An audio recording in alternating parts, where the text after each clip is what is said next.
Hey guys, so I think we can start. Hopefully, all of you all can see my screen. Uh, it's a fairly short presentation that I've made, and it's a bit interactive, should be fun, and should answer a lot of the questions that we have right now with the markets doing what they are. And just a fancy title with the swing, the bling, and the sting, and that's what everyone's been feeling in the market, right? We had a great run, over the last 3, 4 years, last 6 months. Markets have sort of swung all over and stung a bit as well for someone who's just recently entered. But I think the idea through this, at least presentation, is to try and answer some of those questions and be able to say clearly what to do, when to do, where to do, why to do, right? Um, I think we have close to 100 people right now, and more people will join, but it's 12:06, so let's start. So a little bit about myself. Uh, Ran one AIF at Edelweiss, around 20 years of experience. Won a 40 under 40 award with one of the industry bodies. An MBA from ISB in Hyderabad. Frequently come on some of these panelists and guest writer on platforms like Money Control, etc. And currently run my own prime wealth firm at One Tree Hill, which is based out of Bombay. More important is I lost my hair, doing all the above. But more on that later. Let's just dive into what the presentation is about. So I think the market outlook is what everyone is asking, and where things are headed, what is Trump going to do, and tariffs, etc. And I'll try and just give a brief overview about how things are going to move forward, and let's take it from there. Just one thing, in case you guys have any questions, I think there is a chat box, there is a Q&A section, and towards the end, if you just want to raise your hands, I think somewhere there's some way to figure out how to get you to talk, and I'll be happy to take all those questions, even in between if you have something on what I said. Yeah, perfect.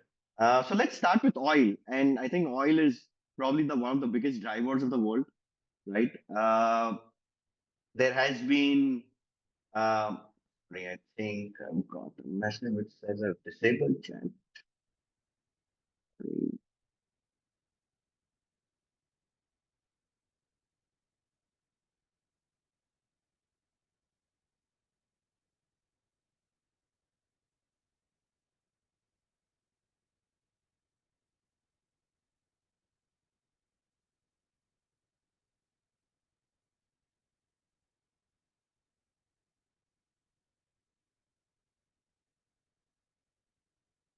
Okay, sorry for that.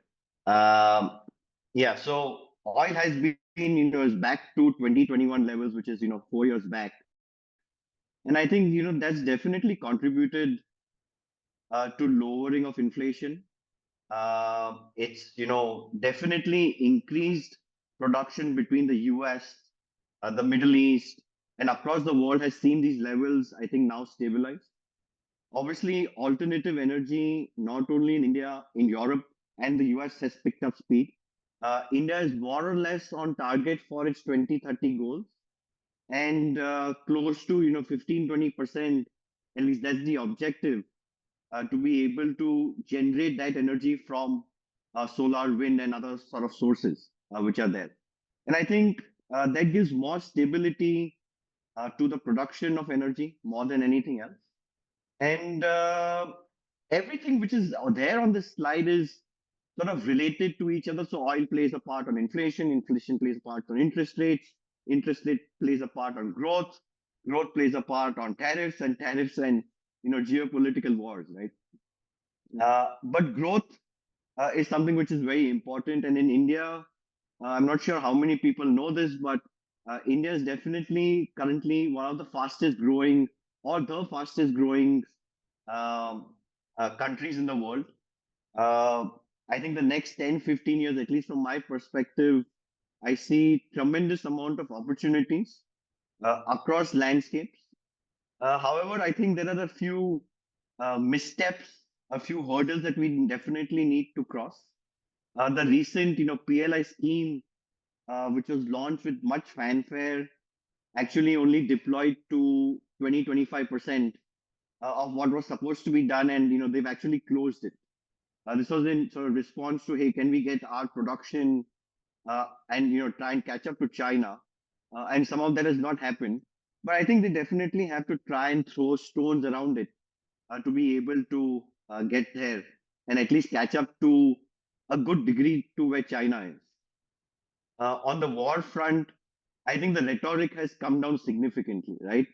Obviously, everyone saw the Trump and Zelensky a meeting live, and I think there was a lot of showboating by Trump. I think he had planned it, and I don't need to talk more about Trump. At least in this respect, I think he got what he wanted out of this particular engagement, right? And I think his idea is that, look, hey, if I threaten 100 people, maybe 50 people will bend the knee and do what I says, and we can worry about the 50 people at a certain stage. But the US, I think, is definitely at a stage where they have a lot of playing cards and a lot of strong playing cards, right? Whether they're subsidizing the world, as in the case with tariffs, they're buying stuff which is more expensive, etc., etc.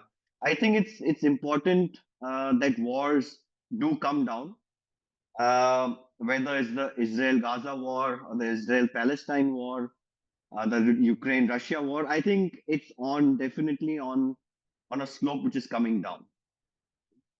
Uh, then we have the most, I think, talked about uh, a subject which is tariffs, and I will try and give my view on tariffs with respect to India and a little bit on China as well. Right? I think a lot of it in India is noise. Right? In India, primarily, we have services, right, that we export, so as to say, and those can be figured out. I don't think you can put a tariff on a contract per se, right? It's not a commodity. There are ins and outs. There are clauses, etc. Diamond jewelry is obviously one other thing, but that is down in the dumps. Gold jewelry, obviously gold prices because of the London squeeze that some of y'all might know has picked up, and a lot of sort of other products like auto ancillaries, right? And primarily, those are the two aspects that might get hit to a degree. But there's a good chance that that cost might be passed on to the US at the end of the day on those imports in the US. And similarly for pharma, where primarily a lot of the medication is generic, right? And I don't think the US can not do without it. And hence, again, I feel that cost might be passed on to the end user at the end of the day. Obviously, from a geopolitical space, China keeps coming up, and there's always this tutu meme between the US and China. And I read a very interesting article which effectively said, uh, can China, like how Russia sort of started routing its oil through India, can China start routing all of its products through another country or another source, thereby sort of avoiding tariffs? And it's very important to point out one very big difference between India and China. So China recently reported close to $1 trillion of trade surplus, right? And compared to India, which is at I think 24 was a 80, $90 billion deficit. I think $1 trillion is a significant amount of money that's coming back into China, being utilized. So definitely China as a geography is something that nobody can avoid. You might anger it, you might poke the dragon, but something that a lot of us can't do without. On inflation, across the world, I think whether in the US, in India, it seems to be coming. In the US, the target is 2%. In India, it's around 4%. is definitely coming towards that target, and in India is actually lower than the target now. And more importantly, and after long, the rural and the urban inflation, both of them have been lowering across time. Very interestingly, with interest rates, and there have been talks on recession in the US, slowdown of growth in India per se, and I think it's very interesting to see that interest rates have always been used as a lever for growth, right? So if the growth starts to slow down, we can always look at it and say, hey, look, can I reduce interest rates by 25 bips, half a percent, to stabilize that growth? And I think that lever is definitely present as we talk currently, right? And I don't think countries will shy away from using it. Obviously, might give if growth continues like it has in the US, it might give rise to inflation again, and we have to go through that entire cycle, which is there. So at least from those perspectives, I think this is where we start, where we stand in market outlook. Uh, and I would strongly urge each one of us to sort of keep these 6 7 points in mind, because this is all that matters, honestly, right? Where outside of tariffs, the five things that I talked about have always been there across the world, at least in the 2 decades that I've seen the markets and been here. From time to time, there are always issues, but I think when the solutions come, how they come is something to obviously be determined. And right in the center, if you can see, there's Trump and the dollar, and I think he's the wild card, right? He's definitely going to, try and change a lot of things, try and ruffle more than a few feathers, and that's his style. But if you were to ask me whether you like him or not, whether you hate him or love him, and I think those views are quite polarized. He's doing exactly what he said he would before getting elected, and for that, I think we have to give him 9 out of 10. Now, whether it affects us, whether it affects the world, uh, I think it's something that we'll have to see. But he's here to stay for the next 3.5 years, I think, at least. Whether he comes back to the next term is something to be seen, but I think it should be interesting. So this is the broad market outlook from where we are. I think the next part of the presentation is going to be more on on personal finance and how people and me look at things. And it's going to be a bit interactive, so I'd urge you to participate in some of the polls that come. Yeah. Okay. Yeah. So these are some of the investing truths that don't change over time. Markets do not exactly repeat themselves, but they do rhyme. Diversification, we'll talk more on what I mean by optimal diversification is only free lunch. Um, I've obviously put CNBC as the placeholder, but everything from WhatsApp to Telegram to Twitter to X to Instagram, they don't have your financial interest at heart, right? They are saying it from a very generalistic perspective more than anything else. So it's important for you to fine tune and close out that noise and understand why something might be important for you and what is probably not. And I think one way to do that is to have a very structured way, a blueprint, and then wealth can be multiplied over a period of time. And at least for me, one of the important learnings has been the fastest way to make wealth is slowly, right? And I don't think that changes over time. There'll be a period when markets probably do well and give you a 30, 40, 50% return. But over a period of time, we've seen things normalize more than anything else. This time is not different. It is a bit different, but not different in terms of the cycle when markets go up and down. And the entire goal for any investor, trader, or whatever category you put yourself in the market is to minimize regret. And that's the single most important thing. So this is I would call the starting point of asset allocation. right? I call it the three Musketeers plan, right? Where you start off with saying, hey, look, I want a certain allocation for the India story.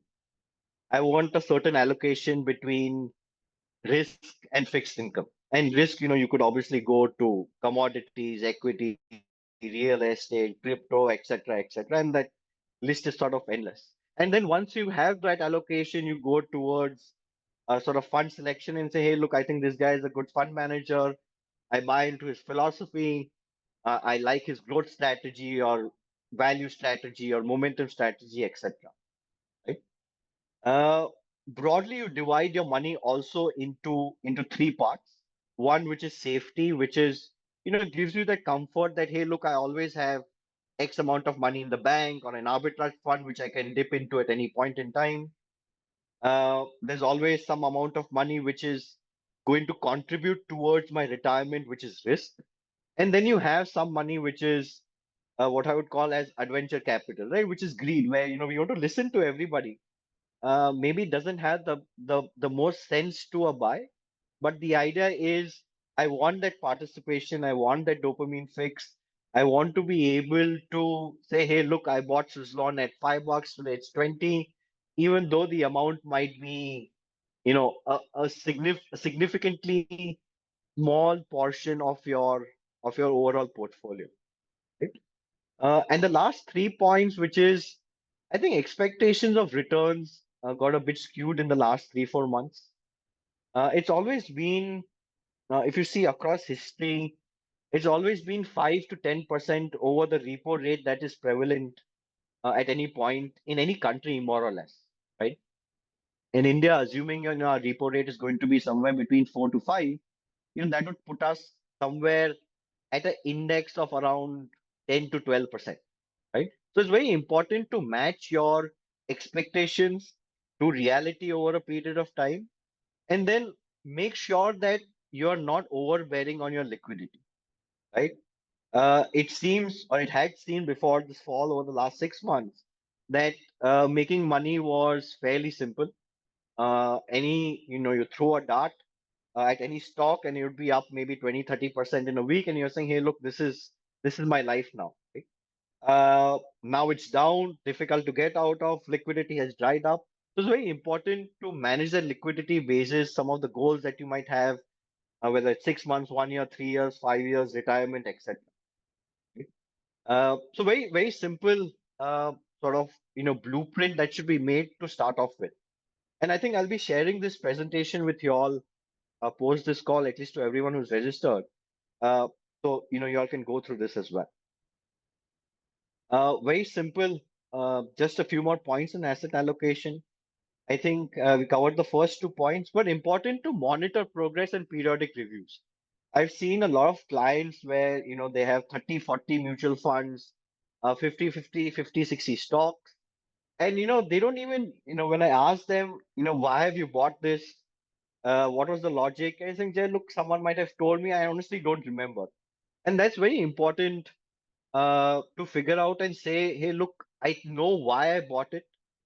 I need to monitor it at least once a quarter and see where they're going, right? Else, you might land up with stocks which have fallen 50, 60, 70%, and you don't even know what to do, right? A lot of the times, if a stock has fallen 70, 80%, they'll say, okay, Jay, look, now it's fallen so much.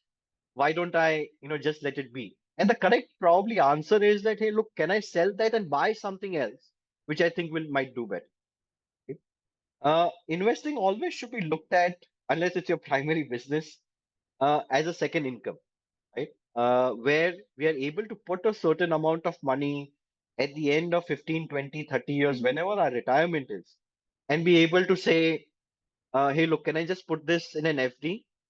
And can I continue to lead the lifestyle post inflation, post costs that I'm currently leading or want to lead at the end of 20, 30 years?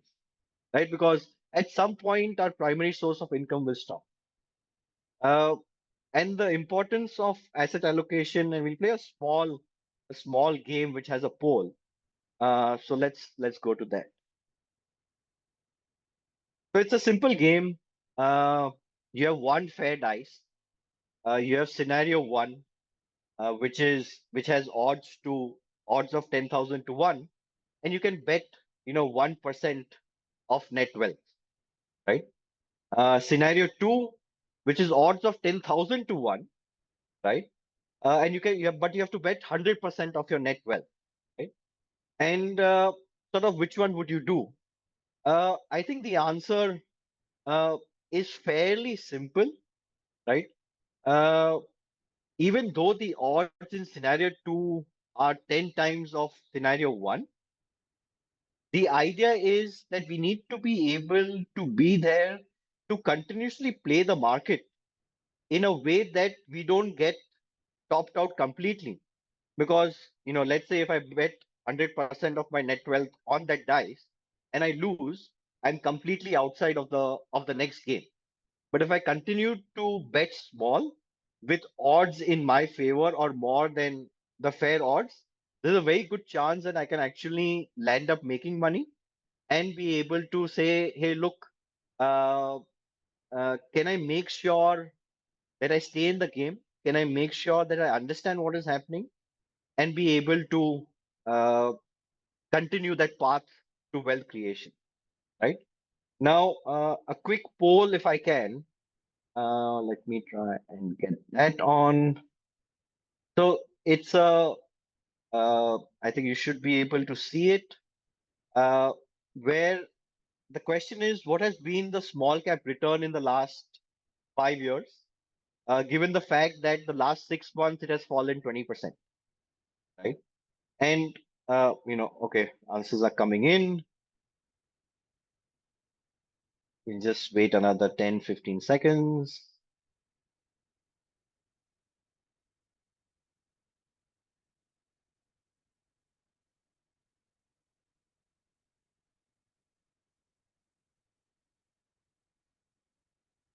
Okay, perfect. Uh, so, okay, we're still getting a few answers. Okay, perfect. So, we've got 5% which said 10%, 43% said 15%, 5% said minus 10%, 30% have said 20%, and 20% have said 35%. As surprising as it sounds, the last 5-year returns in the small cap space has been 35%, right? And what it shows is that our minds obviously try and play tricks on us with the more recency bias, and obviously this is data that can be easily verified, right? And for everyone who answered incorrectly, you can go to money control or just check your or small cap return which has been there. And this leads to a point which is very interesting for me is how does compounding actually work on the downside, right? And we'll come to that. It's a slide which is there. But the idea of this was our recency bias tends to color a lot of our uh, historical views or historical data that we have. Uh, the question that we get as a wealth or a prime wealth person is that, Jay, how do we start off, right? What is the way for me to think about asset allocation? What is good for me? What is bad for me? And I'll answer the question below, which is 100 minus age equal to equity allocation. I don't know who came up with it, but it's a great marketing pitch, but in my opinion, completely useless, right? We have a client who is at almost 90 years old and he's at 95% equity. We have a client who is just married, has kids, just starting out his career, and he's saying, hey, Jay, look, I need to build a corpus first before I start taking equity. So he's actually at 30-40% equity, right? But one way to start answering this is if I can draw your attention to this graph. Effectively, the first column is the allocation which is there, which is 60-40, with 60 equity, 40 debt, and so on and so forth with 70-30, 80-20. You have the return from, and this is an approximate return, by no means guaranteed in the markets per se, but you have the returns for equity across 1 year absolute, 2 years absolute, and the risk for 1 year, 2 years, and 3 years as well. If I can just sort of broadly take the first part of it, effectively it's saying where it says 11.8%, uh, 60% into 15%, which is 9%, right? In the right hand side of the image now, 40% into 7% gives you 2.8%. So your net expectation with these conditions is around 11.8%. The question that needs to be answered is what risk you are comfortable with, right? And let's assume in a year the markets could be down 20%. So again, the 60% loses 20% and you get a negative return of 12%. Obviously, let's assume fixed income, FD, etc., continues to make a 2.8% return, right? So net, are you okay losing a 9.2% of your portfolio in the first year? And so on and so forth for the second year, third year. And as can be clearly seen, as you extend time, the question is not of assuming you're confident on what you've bought. The question is not about the short-term risk, but as long as you can extend time, there's a very good chance over a period of time you will start making money. And if you come down to the one of, at least in this image, the riskiest portfolio, which is 80/20, there's still a chance over a 3-year period, worst case, you could be down 4%. Now, these are obviously just theory or theoretical numbers. The actual numbers might be quite different. But this is one way to sort of start looking at allocation that, hey, look, what will give me peaceful sleep at night across 1 year, 2 year, 3 years, 4 years, etc. The risk mentioned is, uh, towards the end of, uh, let's call it, 3 years, the worst case has been minus 10%. You could be more conservative and say, hey, what if it's 15%, etc. And sort of, model your own asset allocation and as a starting point more than anything else. Yeah. Now, what can we do to sort of get there? And I think these are some of the things that I've learned over time. Um One is focus and discipline, right? Uh, with the core portfolio that you have, which is the risk bucket that I'd mentioned, I think it's very important to get those funds right in the first place, right? You can't just say, hey, look, this looks like a shiny new coin. Someone told me this is good and put your hard-earned money there. So it's very, very important to have that trusted source. Now, that could be your own research. It could be a family person. It could be a friend. It could be a wealth advisor. But it's very important to have that sounding board to be able to clearly voice out your concerns, your apprehensions, get maybe a correct answer towards that, and be able to move forward continuously, right?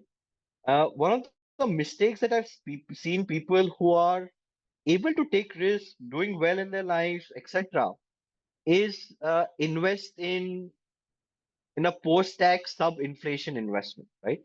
Now, while the inflation numbers are anywhere between 5 to 7%, for a lot of us who want a fancy phone, go for vacations, travel on flights, buy a car, buy a TV, etc., etc., the inflation is probably in the region of 7 to 8, 9%, right?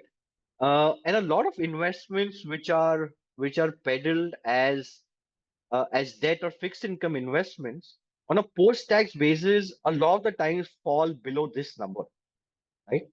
So it's important for you to assess whether you are able to take some more risk, right?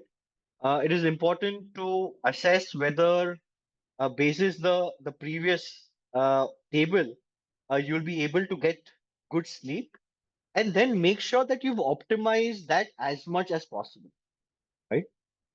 We've seen a lot of people in markets like that we are currently in come to us and tell us, hey, look, Jay, markets are down. I want to stop my SIPs.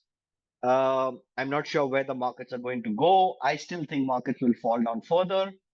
And there's a very interesting uh, analysis that we did, and I'll come towards the end as well, which says that, hey, look, even if you are the most unluckiest investor in the world, right? It's extremely interesting. you'll still be okay over a long period of time. And the worry on catching a falling knife, the worry on markets might fall down further, is more to do with behavior in the shorter term, but in the longer term seems to be more rewarding than what our shorter term thoughts are telling us. And I think always keep some adventure capital is very important for you to not feel left out or missing out on something per se, just because you're talking to an advisor, etc. Now, which is the sort of the best asset class to invest in, and that's completely sort of up for grabs. Gold has taken a front seat in the last 3-4 months. There's a very interesting London squeeze happening where a lot of gold is moving out of the UK, and that is causing a lot of shortfall in supply, uh, a lot of shortfall in actually getting the gold to the end client as well. And people seem to be just buying, thinking there might be a short covering, which very well there might be. And I think that's one of the primary drivers for the gold in the recent run, because outside of India per se, the markets are fairly stable, right? And we've seen this behavior for quite some time, right now, that gold is behaving more or more correlated with the equity assets currently than it has ever been before. One very interesting thing for a lot of gold bugs, and they quote this, and nothing wrong in it. In the 1970s, gold was up actually 1300%, right? That's 1300%. And if I was to sort of, remove that uh, fantastic growth that it saw, conveniently, I might add, the returns of gold actually come down to 5-6%. Right? And it's very important to try and assess why you're holding growth and why the gold price should go up or down. Overall, I think my bias, all my wealth has come through equities. The graph does show that equities has given the highest return over a period of time in terms of the CAGR that you can see. And at the end of the day, it comes down to a very simple choice. Is that how much risk can you carry and how often do you want to double your money, right? And a very simple number to remember this, and the number is 72, right? Uh, let's say if you think you want to double your money every 6 years, right? 72 divided by 6, 12% is what the return you should target.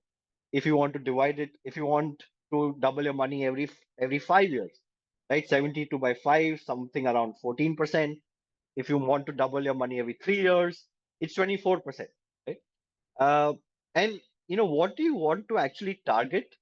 Obviously, as you start going towards a higher return, the risk in the shorter term, medium term, longer term also increases, and you have to actually make sure that you're okay with that risk more than anything else. Yeah. Uh, we talked about debt being sort of suboptimal, but I think it's very important to keep some money aside. A lot of us are in jobs. A lot of us want security for our families. A lot of us want securities for our retirements, etc. So that some amount of money should always be in what I would call optimal debt. Uh, the problem sort of in India is these rules keep changing so fast. Uh, Taxation keeps changing so fast. Regulations keep changing so fast. Uh, that what might work today might actually be suboptimal 2 years later. But we'll talk more on debt and how to go about that as well. Right? Where can we do? Where can we put in our assets today, um, and make it more optimized per se? Right? I think one of the things that at least I foresee going forward, and it has come through to a degree, uh, is about. Sorry, I'll just take a question. Paki has asked, can you explain about suboptimal debt taxation? And so the simple answer is this: if you were to buy a debt fund today, you get taxed at marginal returns, right? So if you're in the 30% bracket, your gross returns might be 77%, which is very similar to an FD, but you still might get taxed at 30%. if you bought your funds before April 2023, then because of the rule change, you're still taxed at a flat rate of 12.5%, assuming those are 2 years into the investment, right? However, there still seems to be some tax arbitrage across arbitrage funds where they seem to be giving us return very similar to FDs or debt funds, but get taxed at equity fund taxation, which is 12.5% and 20%, long term and short term. So there's you actually can optimize tax out there. So large cap funds, and particularly I've seen a lot of investors have active large cap funds, and we'll talk a little bit on index funds as well. Um, Basically, SEBI around 4.5 years back said, or 5 years back now, that if you're a large cap fund in the mutual fund space, you have to deploy 85% into the top 100 stocks, which is in effect the index. And this effectively ties the fund manager's hand. And over a period of time, you'll see that 95% of all large cap funds, which actually start underperforming the benchmark, right? There's obviously cost, there is expense ratios, there's cost of transaction, etc., etc. And I strongly feel that it's very difficult for any large cap fund manager, given this environment, given this regulation, to outperform the fund consistently. There have been instances in the last year or so where a couple of large cap funds, because their exposure to certain sectors was significantly high, have done really well. But I'm still of the opinion that that is not, if you have to keep getting sectors right, that's something very difficult to replicate over a period of time, right? And just to clarify, I'm not saying large cap exposure, but the structure of large cap funds today as it exists is probably not optimal for investment. Either you look at a factor index fund like a momentum large cap or a low vol large cap, or even flexi cap funds, which have a thesis where they say, hey, look, at least 60% will be in large cap, then we'll probably do with the remaining 40% smaller large caps or larger mid cap, right? But then you know that that flexibility is there. You're getting that large cap exposure, but not at the cost of underperformance per se. Okay? The second thing, and I've seen this as well over time, um, we tend to follow returns, right? So let's say for someone who started 4 5 years back, their mutual fund portfolio has ballooned to 15 to 20 mutual fund, and let's assume for the time being each mutual fund has around 50 stocks uh, across 15 mutual funds. You have 750 mutual 750 stocks combined. Obviously there's overlap, and let's assume there's a 30% overlap, right? That still comes down to 500 unique stocks. And my view is that if your portfolio overall is trying to beat the Nifty 500 or BSE 500, you can't do it with 500 stocks. So the idea has to be to concentrate equity, and the opposite on the debt side, right? You don't want a credit event to wipe out one debt fund. So, probably buying 3 4 debt instrument, which is optimized for tax, might be a better idea rather than just saying, hey, look, I want to buy a credit risk fund or a low duration fund, etc., etc. Right? So how do you sort of slowly shift out of uh, the many funds that you might have and start concentrating into maybe 4 to 5 funds at a portfolio level, right? So timing it, an SWP, an STP, etc., are some of the tools that you can use for sure. And as I said, reduce number of schemes from the number that you have. But more importantly, when you are adding a particular scheme, it's very important to understand why it is different from the current portfolio that you have, right? You can't just be adding, hey, look, this large cap fund has done well. Let me add it to all the three that I have. But probably saying that, hey, look, I have a large cap fund which looks at a value strategy, and this is a large cap fund which looks at a growth strategy. And there's also a momentum fund which is sort of operating in the large cap space. let me sort of get into that as well, right? And those three, if you see the graphs of growth, value, momentum, indices over time, they all take very different paths to get you to a very similar looking return. And that's the orthogonality that I would add in each portfolio at the end of the day. One key mistake that I see a lot of people making is looking at past returns and trying to predict future fixed income return, right? Um, and one example I can give you in the last year or so, barring the last 2, 3 months, the return on arbitrage funds has been closer to 8%, right? And if interest rates were to reduce in the next year or so, I can say with a high degree of confidence that you will not get 8%. You'll probably get something lower, right? So looking at past returns, irrespective, is fraught with a lot of risk. Doing it in fixed income adds another level of risk which you might not be aware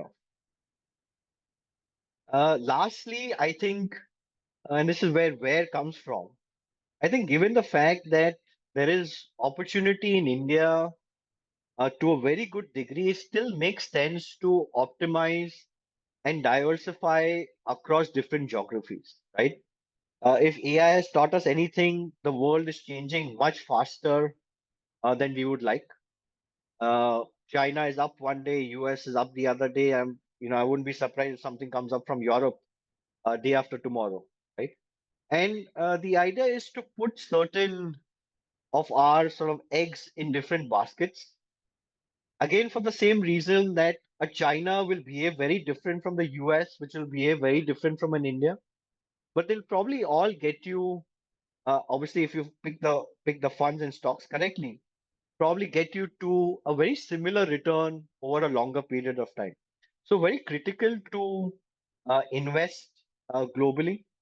In India, we've unfortunately hit the RBI limit, but you can always open an account with some of these brokers, like an interactive broker or a vested, and some of these online platforms which are there. But just be aware of the risks which are there. By no means promoting any of them. So please do your own due diligence and research. But that's at least one way to get access to international fund. Uh, in a very similar vein, I think if your asset allocation has been skewed, go back to first principles. I've seen a lot of people take a lot more risk, uh, and I call it the lifestyle bottom. That hey, look, when do you start? When does it start affecting your lifestyle and sleep? Right? Is it skewed that much that you're opening your money control portfolio every day, or you're looking at prices every half an hour? And that's something definitely you should be avoiding if you have a day job and looking to get that second income. Should you be one of the questions that we get, or which was asked in while everyone was registering, is that should you book losses, right? And it's always a tricky question to answer. Uh, and but there's a simple answer to it, right? It comes down to why you entered a particular stock and with what allocation, right? So if you entered basis someone's tweet and 5 lines, is probably something that you really need to ask yourself: does that fall into the adventure capital bucket, and I'm okay, carrying it forward, or is it has become part of my core portfolio because I trusted someone, but now he or she has disappeared, right? So how do you tactically sort of withdraw? And then the idea obviously is to shift into something where the confidence lies. And for that, I think requires time, effort, due diligence, and don't be in a hurry to do these things, right? Book losses, given the fact that markets have fallen, also related to advantage that we can get in tax in terms of delaying tax.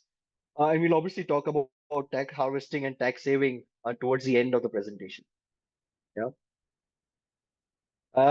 We see a lot of clients going through FOMO, right? Including me. And I'll say that uh, what has worked for me is I've really narrowed down my adventure bucket to a very good degree, right? To be able to say, This is the limit with which I will play. This is the limit with which I will enjoy playing. Uh, but wherever I want to put in my core portfolio, I need to have a lot more confidence than just let's call it Andruni hour, right? And that's something that I think behavior over time through experiences definitely plays out. Direct versus regular, ask the right questions. We've seen a lot of clients come to us saying that, yeah, look, we tried saving fees, and regular is just a pseudonym for an advisor, right?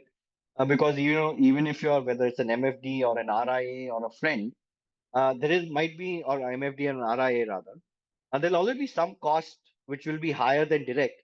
But the idea obviously is to be able to ask the right questions and figure out what is right for you, right? If you're able to do your own research, review, monitor, and ask the right questions, definitely do direct. But if you have a day job which sort of sucks in 70% of your waking hour and then a family and kids, maybe it's time to evaluate that and maybe look for help outside in whichever form and manner.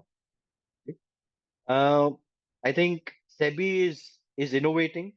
Uh, I think the opportunities are increasing. There's something which is going to be called SIFs, which is going to be launched soon.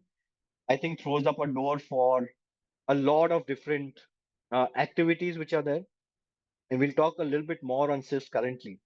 But everything from, over the last 5, 10 years, your mutual funds, your PMS, structured products, AIFs, PVC funds, unlisted shares, SIFs, we'll talk about global equity, distress, solar, etc. Right? And the list sort of goes on endlessly. It's important to understand what is the right fund for you, right? So, as an example, a PVC fund might lock in your money for 7, 8 years, but gives you a very orthogonal access to what a publicly listed company might. A PMS might run a more concentrated portfolio, so that might increase shorter term, medium term volatility, but might give you a higher alpha. A mutual fund is obviously more diversified, um, and more consistent in terms of volatility, but might not be able to beat the market as much as we would like it to be. Right? SIFs, as I mentioned, is one of the more interesting things. I'm definitely looking forward to it. Don't want to be the first one to rush in, but everything from long short with a much better taxation, construction of a structured product which has been sort of the institutional holding for a long period of time, now will have access to a lot of people, uh, and a whole bunch of things that can be done uh, to increase return or reduce risk. But at the end of the day, if I can get a product which is sort of increasing my risk adjusted return, that's something I would definitely want, or rather should find place in my portfolio.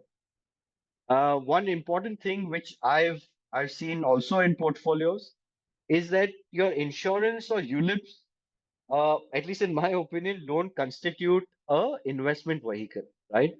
The costs which are there in ULIPs sometimes overshadow, paints a very rosy picture. There's obviously a benefit of tax in a ULIP up to a certain number, and at the end of the day, at least my calculation tells me that given the flexibility of having a term insurance plus an investment through either direct stocks, mutual funds, AIFs, will most likely yield a better return over a period of time. Okay? Uh, a very simple, um, so SIFs is someone in Parimal Shah has asked, SIFs is a specialized investment fund. It's a new product by SEBI, which should launch on 1st April. This is effectively a construction of a structured product that is very simple, this thing, and it's something that everyone can implement almost at any time of the year, right?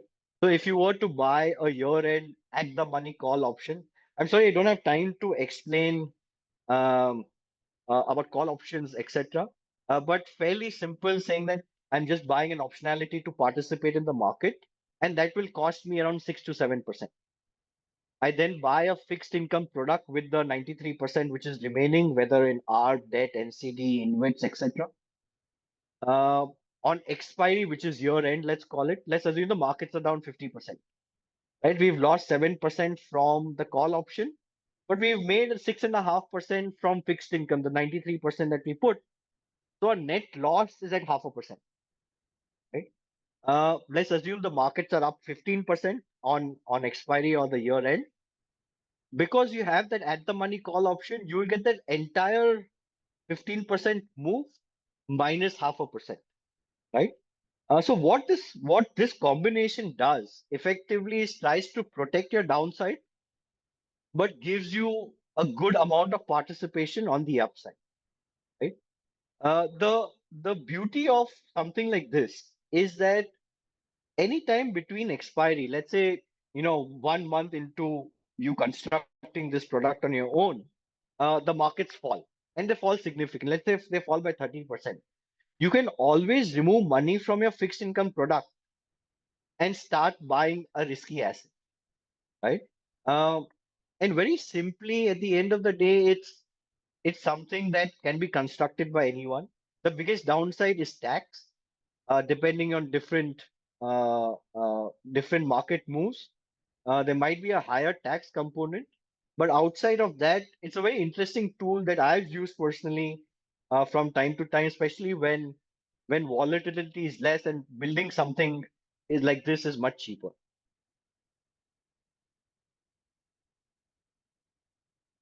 We have a question. Let me answer that.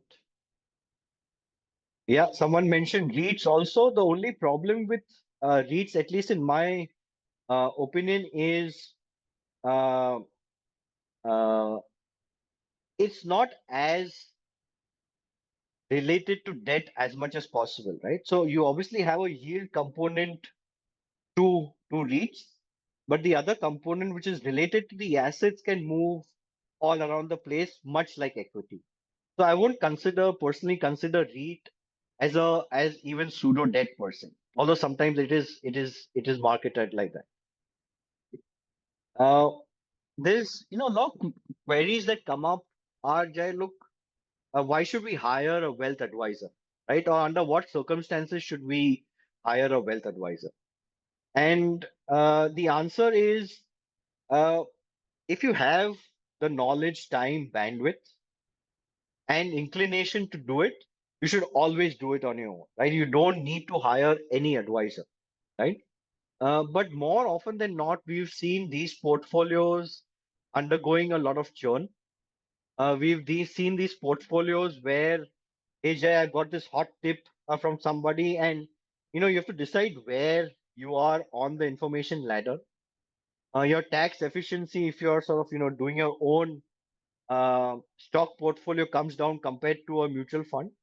And at the end of the day, managing liquidity across your lifestyle has also seen to take a bit of a hit, right? What do you sell when if you want to buy a car or a TV or a washing machine or a house, right? And it's very important to understand these things. And just prepare a simple tool to figure out how to pick a fund and an advisor. Right? We'll start with the fund first. Obviously, a track record should be there. I generally only invest in funds which have a track record of close to 5 years or more, obviously. The investment team with very little churn and has been a solid or rock solid team. Distractions, a lot of the times you will see one mutual fund manager managing 6, 7 funds, right? That's close to a orange flag for me, right? Do they communicate frequently when they do right, when they do wrong? It's very important for to understand why a fund is taking a different path, why it is doing what it did, what were the missteps, and be able to then take a call whether I want to buy more, sell more, or stay put, right? Lastly, understand the style and organization, right? Is it a value fund, growth fund, low wall fund, beta fund, absolute fund, etc.? And then how does it add to what I already have? And lastly, and probably one of the more important things, is the performance metrics, right? Not only point to point returns, but when is it expected to do well, right? Will it do well in a bull market? Will it do well in a sideways market? Will it do well in a volatile market? Uh, what is the maximum loss it has seen? How did the fund manager react at that point in time? Is it the same fund manager who had reacted at that point in time, or is it someone different? And almost all of this information is available online, right? So it's not something where you require someone. Earlier maybe you required a few people, but through Money Control, Grow, Morningstar, all this information is there, right? Just requires the time and energy to be put in. And if you get all these things right, the other thing that has sort of worked for me is the process of elimination, right? Where you're able to say, if you're able to get all these points right, you keep eliminating funds, right? And then you'll be left with a bunch, more than anything else. And then maybe dig a little bit deeper, see the interviews, go meet the investment team, and see where it goes. Yeah. Then how do you select an advisor? And the word that we've come up with is CREST, right? Where credibility, you have, they've seen some amount of, they've managed a fund before, you've talked to some of their clients, and comes across as knowledgeable, right? Recognition, have they won internal or external recognition? Sometimes in some organizations, internal awards are given out quite freely. So have they won some awards from an external body, maybe? Experience. There's actually quite a bit shortage of, if you talk to your bank managers, right? And I ask all of you to do this. You'll just see that, post the layer of returns, honestly, the knowledge is quite either opaque or hollow, to a very good degree. And they're just trying to sell momentum or a flavor of the month, and maybe a year or two later, they're going to be, somewhere else with another bank. Fourth, have they seen success, right? Very similar to credibility, but please make sure you talk to some of the clients. If you're actually looking for an advisor, what has been their experience? Have they given the service that was promised or is being promised to you, etc., etc.? And then go from there, right? And lastly, I think the most important is how transparent are they, right? Are they investing in the same funds that they are maybe recommending to you? Are they investing in only high expense mutual funds, or are they giving you, factor index funds? Are they able to help you with other things as well? And all of this leads to trust over a period of time, which is significant.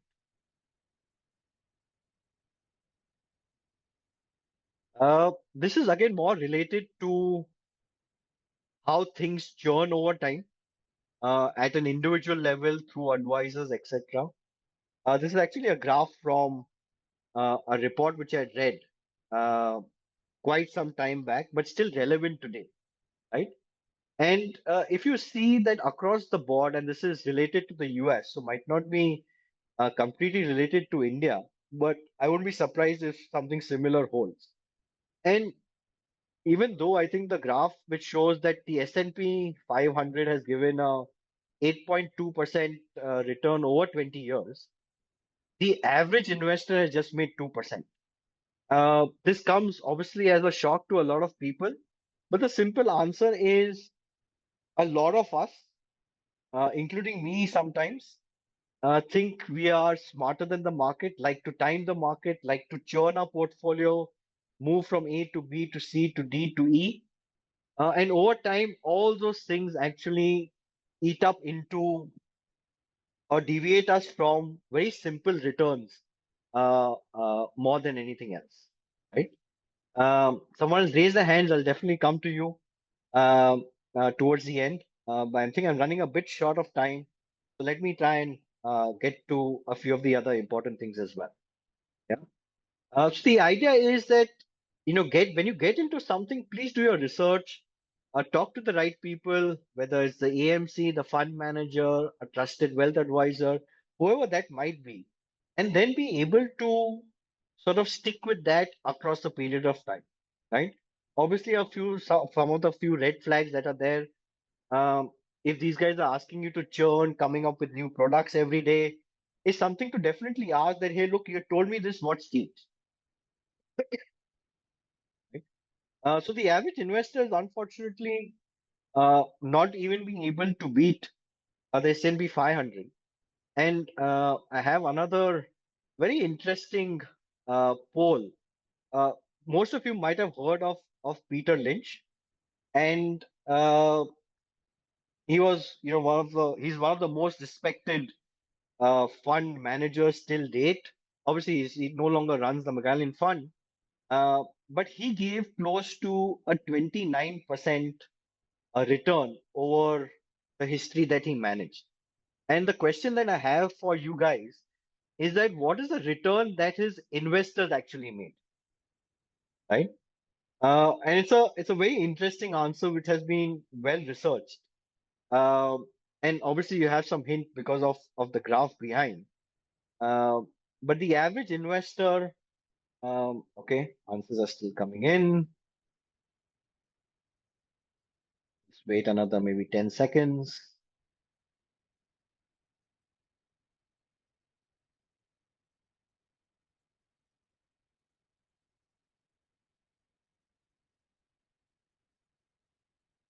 Okay. Okay, so thankfully nobody said the average investor made more than what Peter Lynch had made. But the return is the answer is towards the end, which is around 5.5%, and which is very surprising, right? That he's made 29% and the average investors made 5%. And what he mentioned is that when the market would fall, people would get out, be absolutely pessimistic, and then when the markets would return back, they would again start investing, and they would do that across time, multiple times. So over time, that entire gap between what people would actually like to do, which is buy at the bottom, sell at the top, they landed up doing the opposite, which actually hurt them over a period of time, right? Obviously, SEBI has come up with multiple reports on how people are losing money in derivatives. I would urge each and every one of you that if it's not your primary line of business, try and not do it. What we've also seen in 22-23, that 75% who are the non-derivative traders also lost a significant amount of money, right? Um, just one more quick game, right? Uh, Very simple questions on timing, right? What are the chances of getting, if you are forced to time the market, what are the chances of you getting direction right? When you get it right, what is the quantum of profits? When you get it wrong, what is the quantum of loss? And how often will you trade this, right? And I'll make it simple for you. Uh, you can just choose one of this answer, or if you'll have a different answer, you can just put it in chat,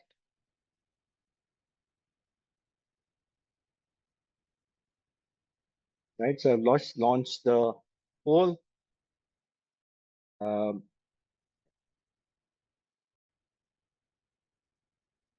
it's a take your time. I think I'll require maybe 30 more seconds on this. It's a bit of a complicated question. Apologies for that, but I think once you'll understand it, the answer will be fairly clear as to why uh, uh, I'm referring to this quiz.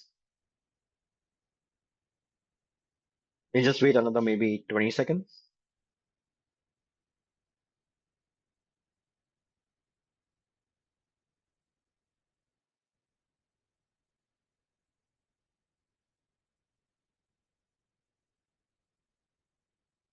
Okay, perfect. So fairly well divided. I don't think anyone picked 20% of the time with 40% and losses of 10. But this is the answer that you get, right? And this, yeah. And if you see across the board, right? with the percentages that you all chose, the ability or the expectation from that across time will never mean, or rather means that you will never add money through timing, right? And you can try and change a lot of these percentages, a lot of the profitability and loss percentages, and you will see that the percentage outcome from timing the market is never significant, right? And the point is exactly that, where uh, at least in my opinion, I've learned this in multiple hard ways. The timing of the market, while looks while looks great, you might get it right once or twice, but to do it consistently over time, there isn't any benefit. In fact, if you optimize correctly, get into get into the investments with the right fund managers, make sure your asset allocation is right, you'll probably make a higher return compared to a lot of the investors. And this is one of the reasons which sort of contributes to the average investor making lesser than a very simple index as well. Right? We all talk about compounding and Warren Buffett, and that how 90% of his wealth has come in the last 10 years, etc., etc.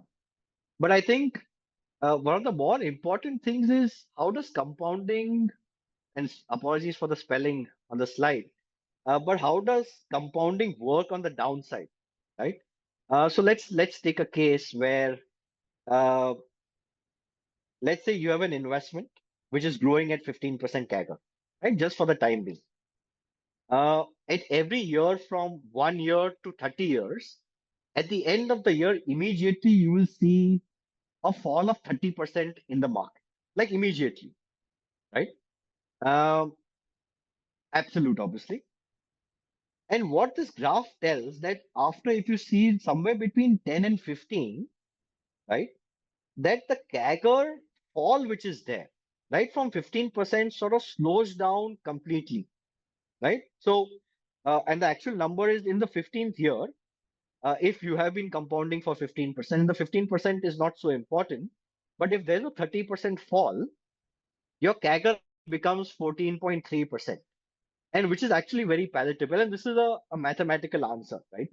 Uh, and hence, at least in my opinion, time in the market is more important than continuously trying to time the market. And this is how I think compounding over a period of time works on the downside as well, right? Where after a certain amount of time, you're just not bothered about what the market is doing, because you will start or continue to compound at that 14-15%. And if you remember the 72 magic number that we talked about, uh, that's doubling your money every 5 years, right? In spite of a 30% fall. And a lot of people miss out on this, get scared, and there's no fault in this. But the more you can sort of train yourself to break that hurdle or break through that barrier, uh, and over time you will see that your reactions to market falls have reduced significantly. Right?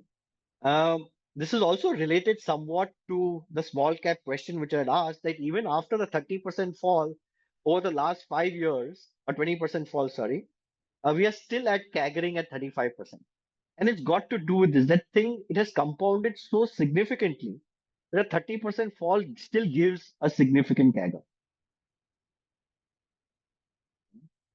Uh, I'll just run through this slide, but the idea is a lot of people ignore inflation, right? And this is the core inflation index, which the government of India publishes. Our purchasing power completely sort of reduces, right? So if you have a subpar product which is under inflation, your purchasing power for that rupee is reducing. So again, the thought that how can I maximize to the degree that I'm comfortable my hard-earned money so that it beats inflation. Now this is compounding on the upside, and uh, with Warren Buffett in mind, right?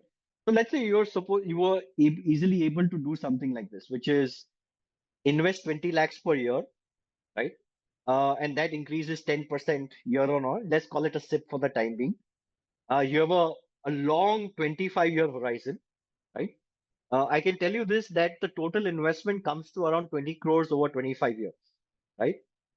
Can you guess at the end of 25 years, if you are compounding at 15% and 20%, what would be uh, the amount of money that is there? And I think I've just made a on this as well.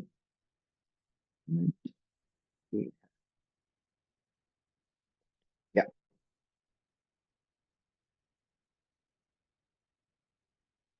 yeah. So at 15%, what is the amount? At 20%, what do you make? Right, over a period of 25 years.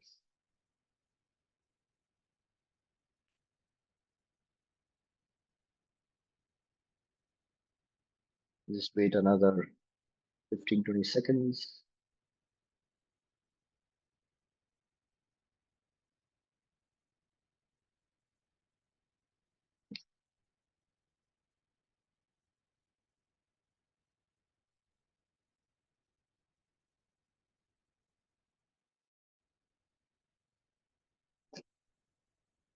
Okay.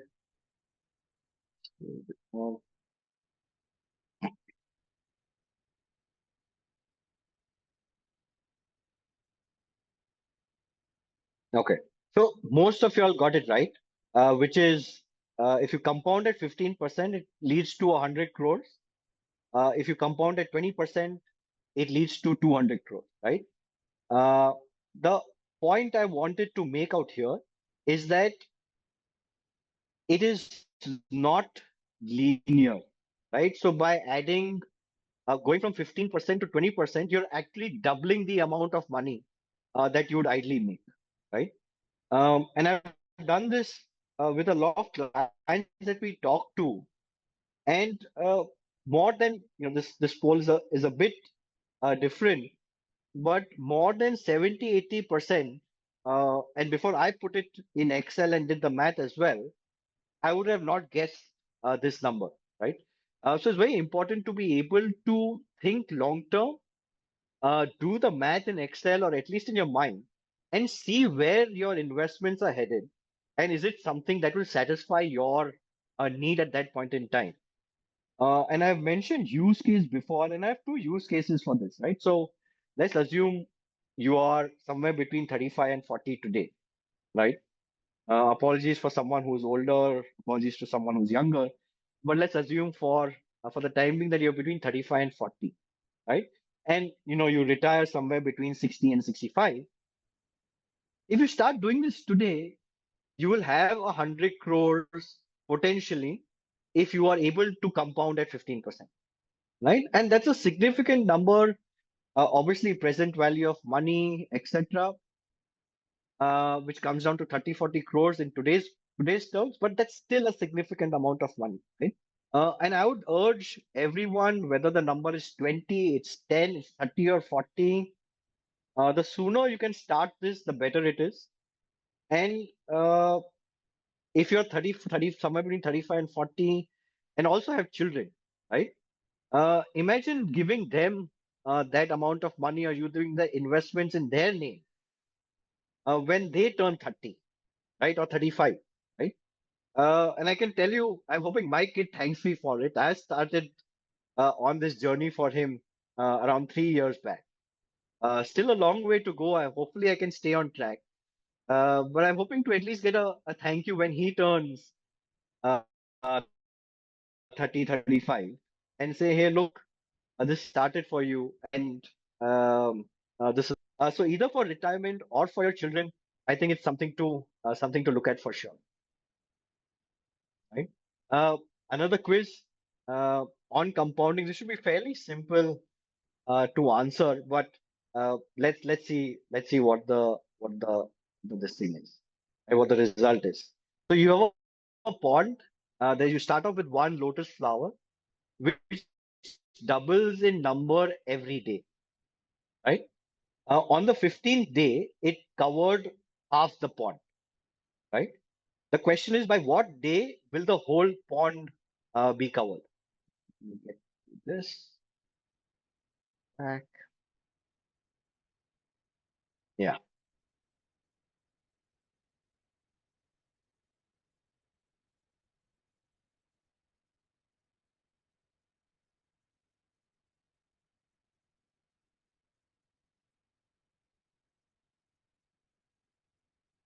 Okay. I think we have a decent amount of answers still coming in. Okay. Stop this. Right, so most of y'all got it right, where which says the 16 day, right? And uh, to think about this logically is sometimes difficult, right? Where if you're on a certain run rate, how it grows exponentially, our minds are not Excel sheets, right?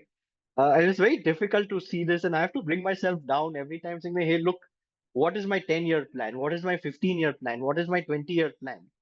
Rather than worried about, what is my 2-year plan or 3-year plan and 4-year plan, because wealth is probably going to get created towards the latter half than the former half, right? So, just some interesting things that I came about. We talked about this. Uh, if you measure the return over different years, right?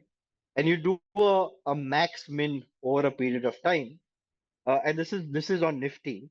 If you're able to stretch your time horizon over a period of time, you will see that let's call it in the seventh year, there is no negative return, right? The minimum is also positive, right?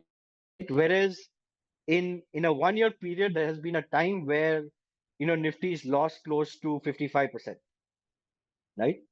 Uh, so always in investing, and I try and explain this to my clients, is that it's important to be able to stretch that time and be able to be have that confidence in what you've bought, right? Because worst case, then you might come back and say, "Hey, look, didn't work out, or had a really bad luck. COVID hit 5 years back and came up with a very small return," right?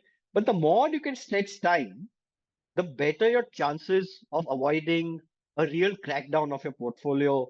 And maybe some of us have seen that in the last year or last 6 months on the investments that we've made. Okay? Uh, I think we're very close to this. This is probably the last slide, I think. Um, and I've based a lot of my thinking on this one image, right? And it's very counterintuitive. So in World War II, these planes used to come back with a lot of these bullet marks, right? Where these were the places, if you can see, where a lot of the bullets were by hit on the planes. And logically, you would say, "Hey, look, makes sense. Let's reinforce the places where the bullets were hit," right? And it was a statistician who said, "Hey, look, you guys are doing the wrong thing, right? Because if the plane is coming back with these bullet marks, this is actually not, you're not looking at the entire data set. You don't have the data set of the planes that were actually gunned down, right? Because they've either fallen into enemy territory or in the sea or over land, etc. And they actually might be the ones where, at least on these planes, they've not been hit. So the white areas are the ones that you actually should be reinforcing, because the red areas are the ones where the planes are surviving, right? And if I have to sort of extrapolate it to investing, everything in your portfolio that is going to survive is not something that you should be reinforcing. You have to be reinforcing the things which are not going to survive, right? Or at least questioning that what will survive and what will not. And suddenly you'll realize that in your portfolio, there's a good chance that, "Hey, look, I don't know why I have this. I don't have any idea when I'll sell it, when I'll buy." And those are the questions that you should be asking in your portfolio, right? A few methods to enter the markets: either do an STP, do a balanced fund, find a defensive fund which maybe sits on cash, or a low wall fund. Start slow if you're just starting off, right? There's no hurry in the market. And lesser moving parts always helps if you're doing it on your own. This is the last slide, a quick one. This is a bit of a tricky question, but if I was to ask you, of all the three um, graphs that you see, which one is the most volatile? Is it alpha, beta, or theta? Sorry, there's a choice four, but let's try and ignore that.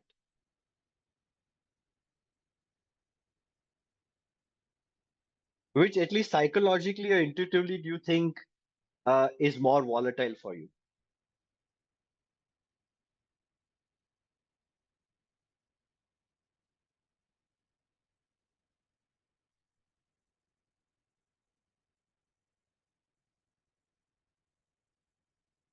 What did I? Sorry.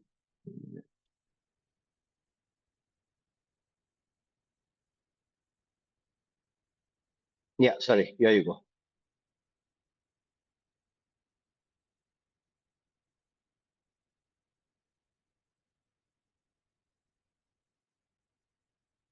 Okay, we just wait for another 10 seconds.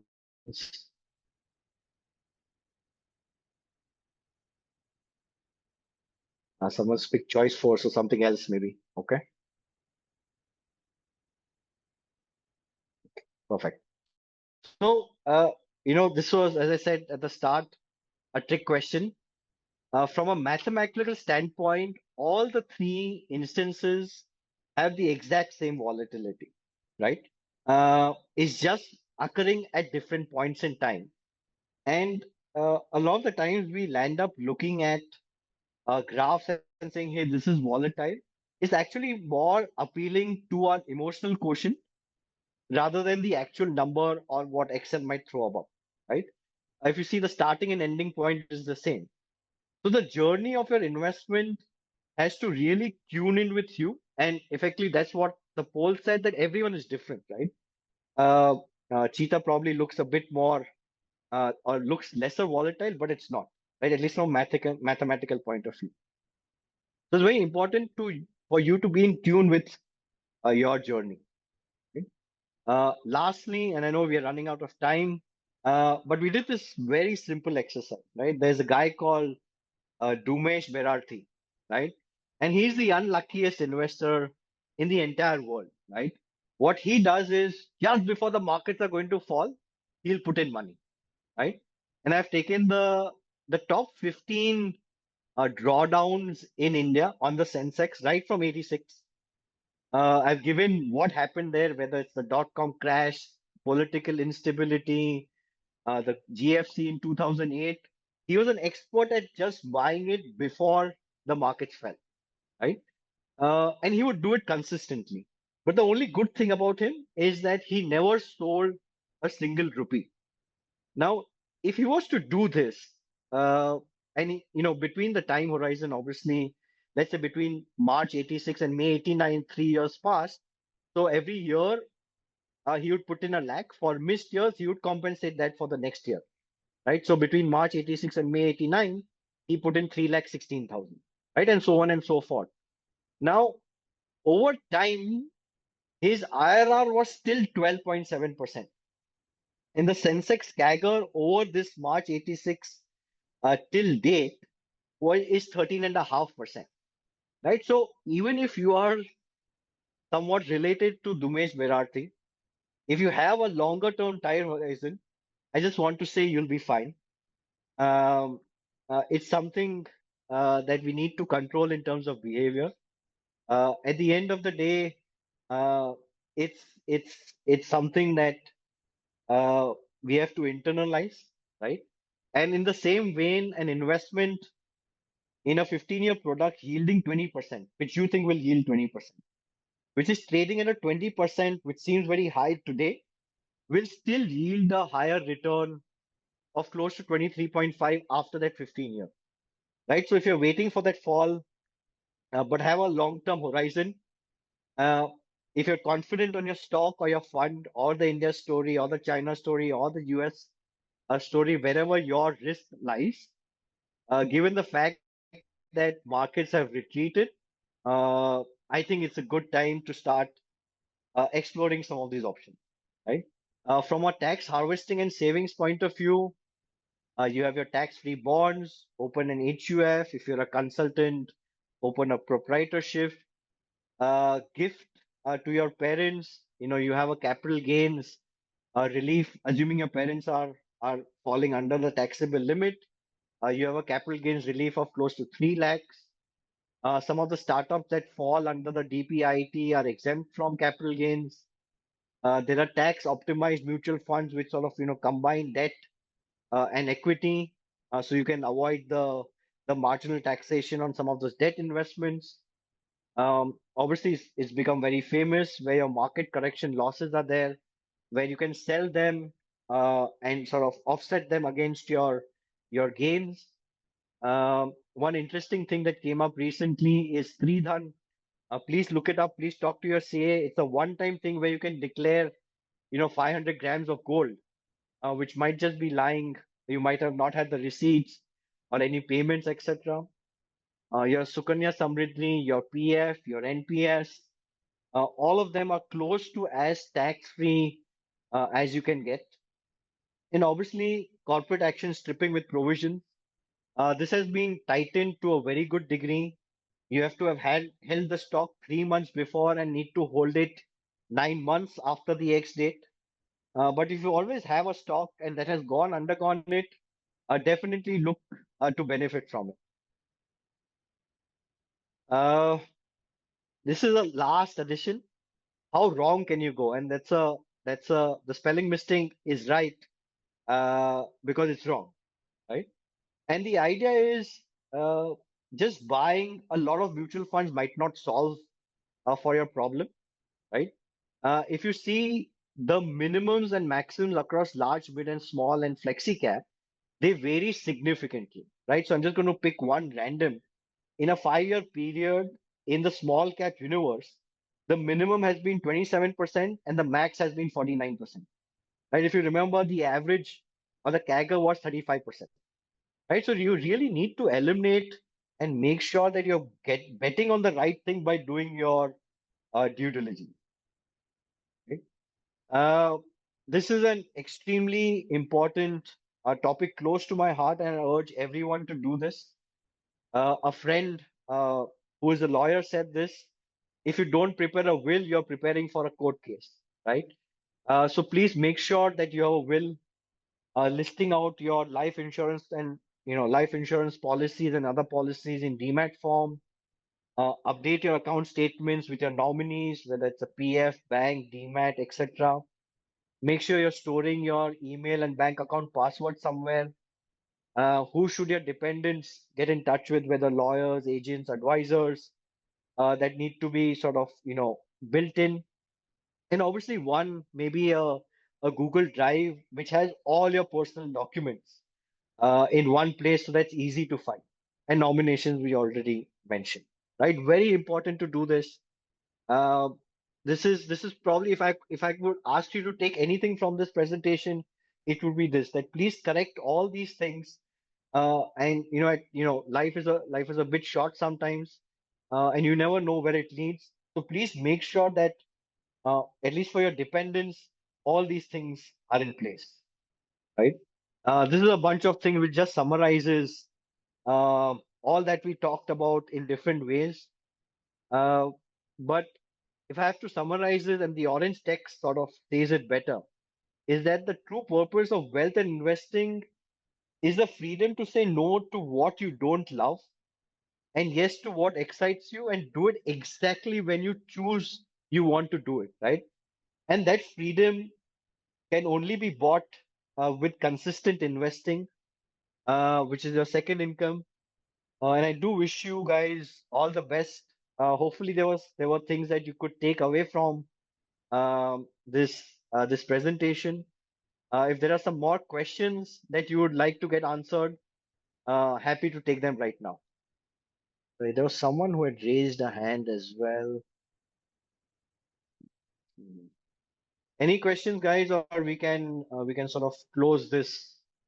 I know we are a bit out of time, but these things are. I'm happy to take questions right now.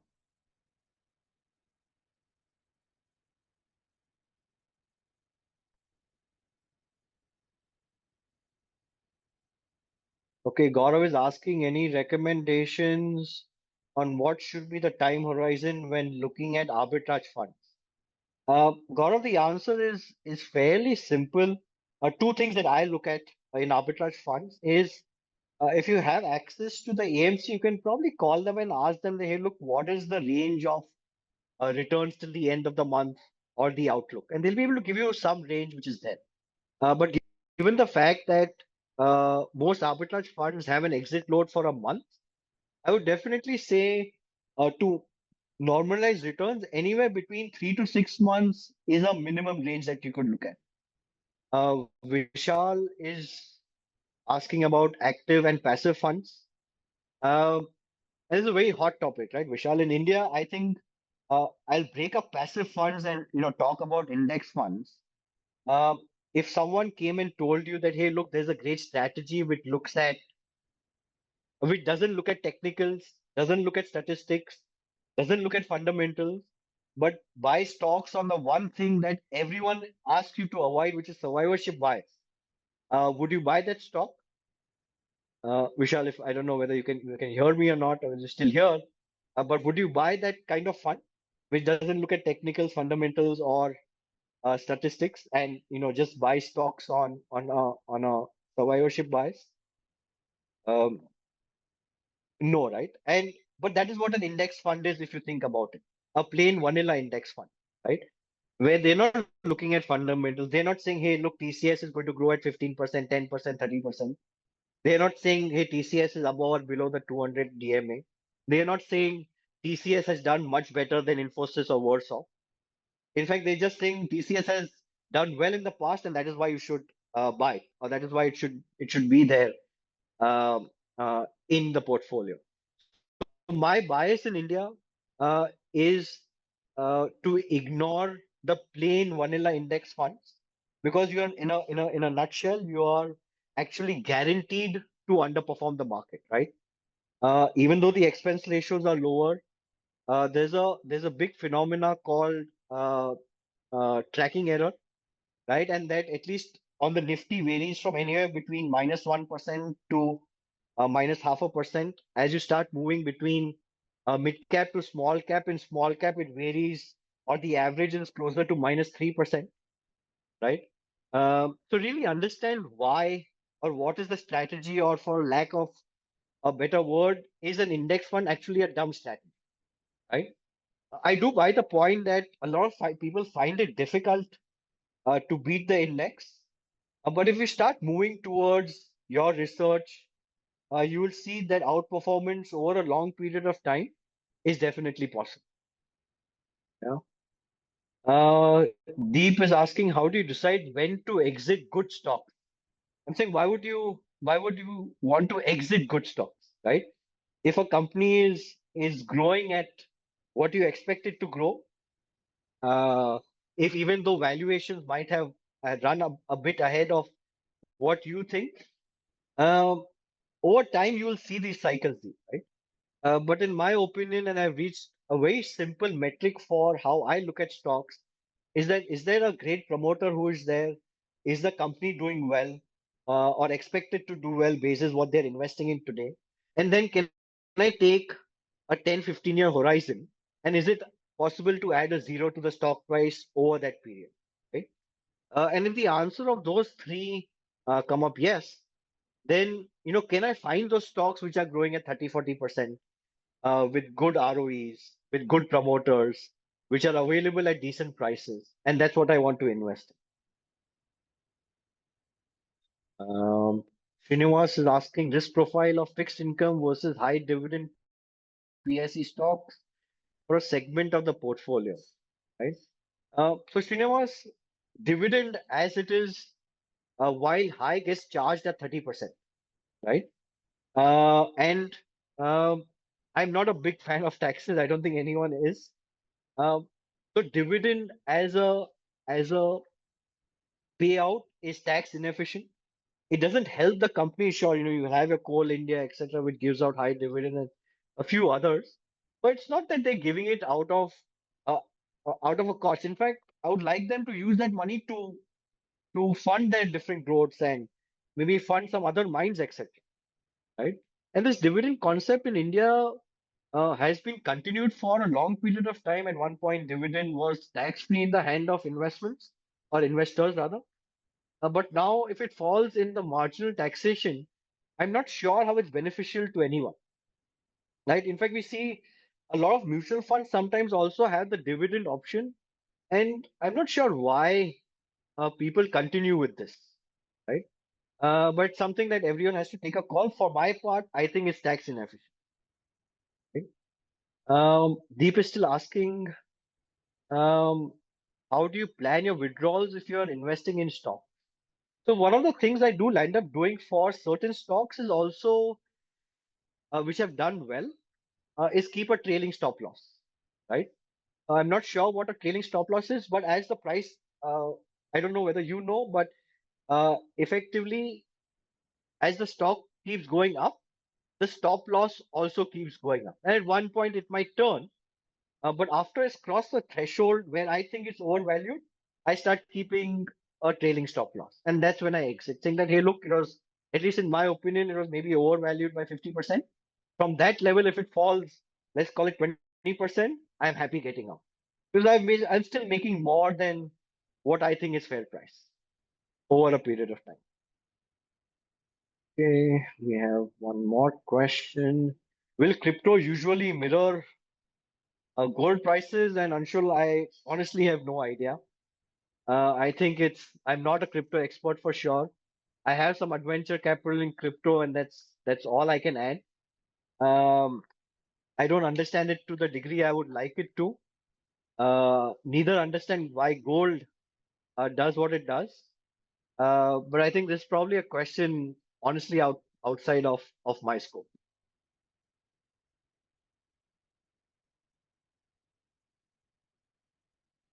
Okay, last. Okay, last one, deep. Silver ETF by Zerodha. Uh, I think comes down to how much of exposure you want in your risk book, which is non-equity, right? Now, whether, and I don't know why Zerodha is mentioned, but at the end, I'm probably thinking you're asking about silver as a commodity. It's done well. It continues to do well, I think, over a period of time. But again, comes down to uh, where do you want your money to be, and over time, what something has done, and what is the fundamental reason for silver, gold, etc., to do well. If you can convince yourself with some fundamental ideas which are good, uh, it's a decent investment, if you ask.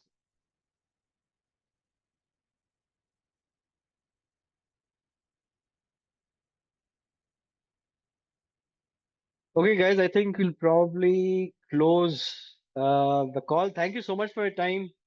Hopefully, most of it made sense. I tried to make it as simple as possible. But thank you for your time, and looking forward to answer any more questions that you might have. Okay, maybe we're getting some more. Yeah, perfect. I think this is being recorded, so I'll try and upload it on YouTube so you all can go through it, share it, etc. I think I'll obviously have the presentation, so hope it helps you guys. Okay, take care. See you guys. Thank you.